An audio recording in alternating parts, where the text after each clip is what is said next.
He's literally my favorite player, guys.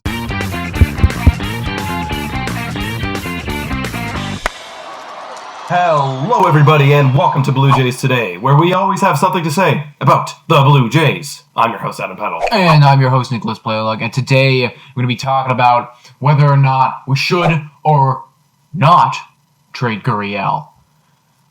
Before we get into that, though, I know it's heavy. I just felt like the whole weight. I felt my insides going, like they were getting angry. I felt like they were getting a little angry. All right. I can't wait to hear it. Before we get into it, though, guys, make sure to like, comment, subscribe, and tell us what you like about these videos. Caption, comment, do all the whole thing, and send us money on Patreon. Yes. And hit the notification button, do too. the whole thing as Everything. We got to restructure these openings. Yeah, we're kind of just like throwing it. We're throwing it at them. We're throwing it at them.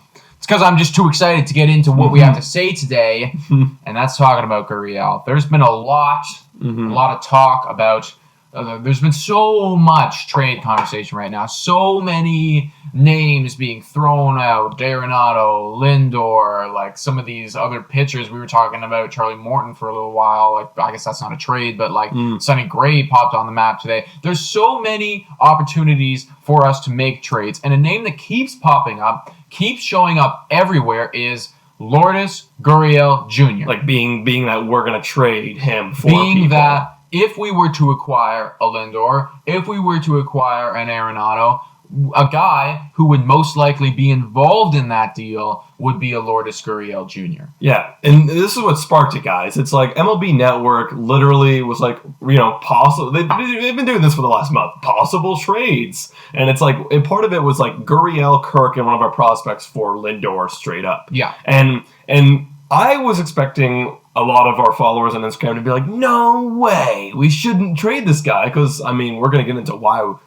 we both believe we should not be trading this guy.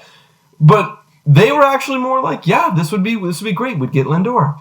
But I just don't think I just think we're giving up way too much value in Gurriel for a guy who when you crunch the numbers, is slightly better than Gurriel in his career. But that's all it is slight. Look, here's the thing.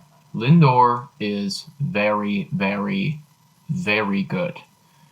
Gurriel is also very, very, very good.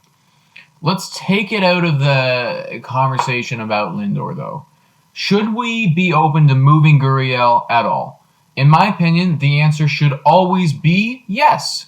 If somebody wants to offer me Mike Trout for Lourdes Gurriel Jr., then that is what they want to do, and I will be accepting that with open arms. Yep. You should always be open to receiving an offer. A player should never be off the table. That includes Vladdy. That includes some of the other guys, too. If the offer is good enough, that should be, That's fair enough. Open. Not ignorant. Should we be actively trying to move him, though? In my opinion, absolutely not. He provides way too much value to this team. He had an incredible year last year. Like, ever since we sent him down to the minors, he's been lights out ever since. He's been amazing. And yes, he hasn't played a full 162 games, of course, because of the minor situation, injuries, and, of course, COVID 2020 season. But this guy, I could easily see hitting 30 home runs, 100 RBIs in a full, healthy season. I mean, granted, Montoya doesn't do his stupidity. Montoya. Oh, my God. That puts him in the freaking 7 spot. Yeah, like, I literally have a stat here, being the amount of games that Gurriel played in the top 4 part of the lineup, that was only 35% of games. Ridiculous. And we've always said, bat him in the 9th spot. He's only done that 19% of games. So the rest of the time, he's batting in the 5th or lower spot. Ridiculous. Which greatly impacts his numbers. Like, he was on pace to hit, still, 87 RBIs, 29 home runs in a full season last year. But those numbers are obviously a little hurt because of where he was batting, but still 29 home runs. All right, you know what, dude? I think I've heard enough. We have a new segment. It's called Minute Monologue, and it's where one of us rants about something for about a minute. And I think I'm ready to open this up and to give my minute monologue. All right, guys, I'm on the clock now.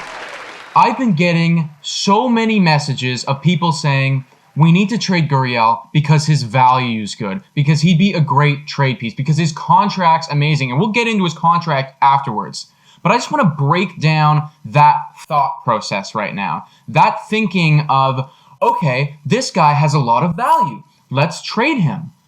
He has a lot of value because he is good, people. Because he brings value to our club.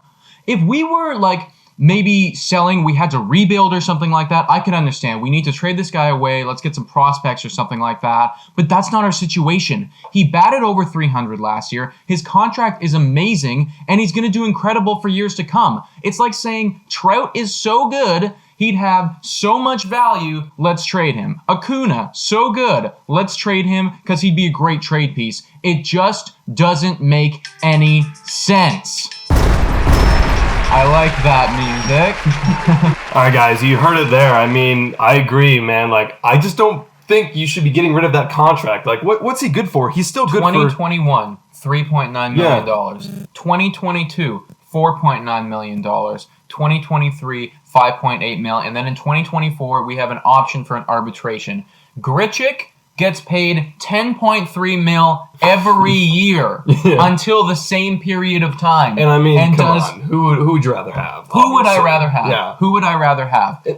Okay, it was actually $5.8 million, but that is crazy. And that's why, like, whenever someone's like, packaging these deals together, the only one they're going to get behind is like if you're, if we're going to sign an outfielder in this offseason, and I'd be down to trade Grichuk. I mean, if we have to trade Grichuk for Lindor, I'd be down to trade Grichuk. I would be way more inclined to trade Grichuk. Yeah. Here's the thinking: is like if you get a Lindor, don't get me wrong, he's great. But the reason that you acquire a player like Lindor is to boost your lineup. Okay, so why are we trading away an elite part of our lineup who hit over 300 last year to then boost our lineup? Yeah, it's a lateral move. It doesn't make any sense. If you're going for Lindor, you're giving up prospects or you're giving up players who have a significant decrease in value as to Lindor, like, apologies, Grichuk, but Grichuk, absolutely not a Lourdes Gurriel Jr. It really doesn't make any sense. And yes, we could fetch a beautiful package for him, most likely, but we need to hold on to him. Yes, he is a key part of our team moving forward.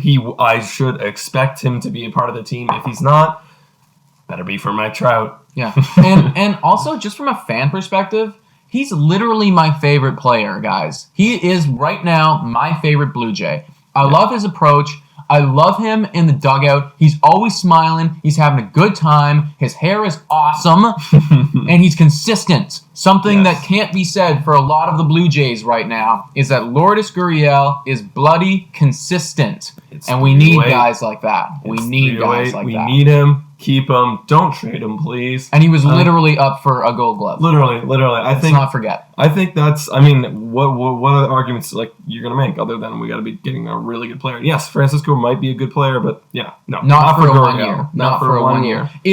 Actually, this is a great question. Yeah. Do you think that Lindor? I know you're gonna say no, but do you think that Lindor's value that he will bring to the team in 1 year will be worth more than Gurriel's value that he will bring to the team in 3 years? Yeah, no. It's just no. Like, he might do better. He didn't do better than Gurriel last year. He might do better than Gurriel next year. And then that's it. 3 years of Gurriel's production. And it's like, even if we do extend him, it's like 2022, 2023, 2024. It's like, those are going to be monster dollars for him.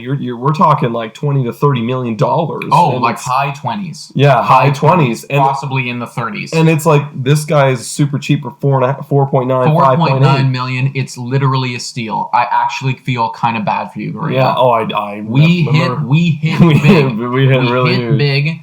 And we need to reap the rewards of hitting big, not give him away in a package deal with Alejandro Kirk, who also just came up and did amazing, plus a prospect for a 1 year rental of a guy who hit literally 250 last year. Yeah. No thank you. No thank you, guys. We're keeping him. Guys, what do you guys think? Do you guys think we should be packaging Gurriel?